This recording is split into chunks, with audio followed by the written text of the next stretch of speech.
So oftentimes when you're on a cruise, they offer onshore excursions. But in this week's video, we're gonna tell you why you should ignore those and go on a private tour instead. Let's cue that intro.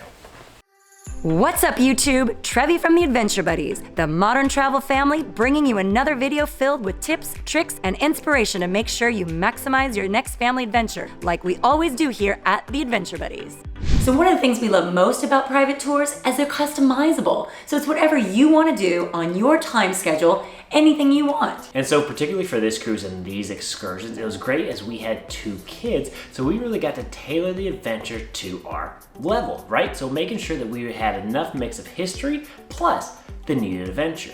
Side note though, if you want to understand how we actually book these, what apps or what sites we go to, make sure you click the link above here where we show you how to plan the best adventures, or follow us along on our Instagram at the Adventure Buddies where we go over much more detail. So stemming off reason number 1 is reason number 2, and a very important one in that. And so because your trip is customizable, you oftentimes beat the crowd. Because you're often in a small vehicle, you beat the big tour buses and essentially be able to go to those sites first. 1, so you have the best time, but 2, get the best photos for that Instagram pic.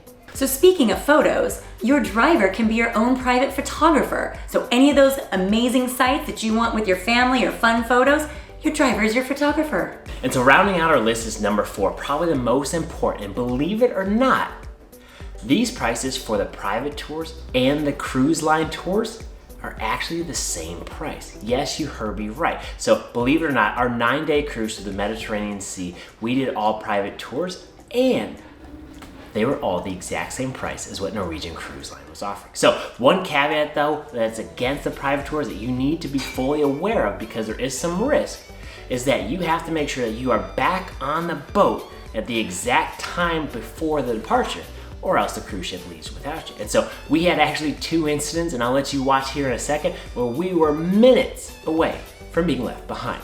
Check it out. All right, guys. We got 2 minutes to get onto the cruise ship before it leaves without us. Let's go! Story of our vacation. We're running more of this thing.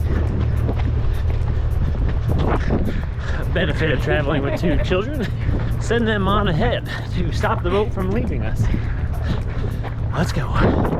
So there you guys have it, our 4 reasons why we think private tours are the better way to go, not only for your cruise line excursions, but typically any excursion out there. Encourage you to check those out, because whether it's additional fee or the same, it's definitely going to be worth it for those incredible memories you're going to be able to create with your fellow adventure buddies. And so speaking of adventure buddies, I'm Matt. I'm Trevi. And remember, life's an adventure. Who are you going on it with?